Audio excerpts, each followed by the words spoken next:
नमस्कार,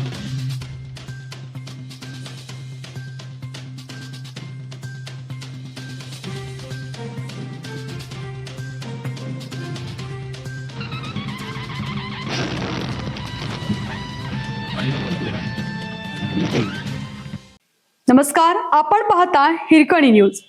हिरकणी न्यूज प्रत्येक क्षण ताज्या घडामोडी आणि महत्त्वाच्या प्रत्येक बातमीसाठी नेहमी तत्पर. अन्न व औषध प्रशासनाचे आयुक्त तुकाराम मुंढेंच्या कारवाईनंतर सांगली बाजारात नैसर्गिक गुळाची आवक वाढली.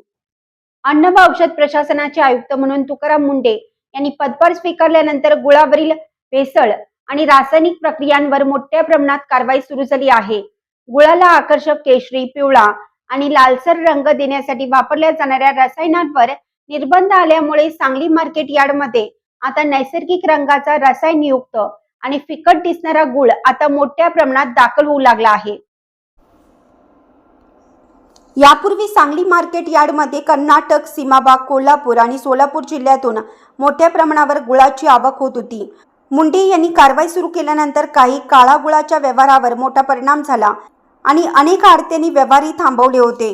मात्र कारवाई कायम राहणार हे स्पष्ट झाल्यानंतर उत्पादकांनी रसायनाचा वापर टाळून नैसर्गिक पद्धतीने गुळ तयार करण्यास सुरुवात केली.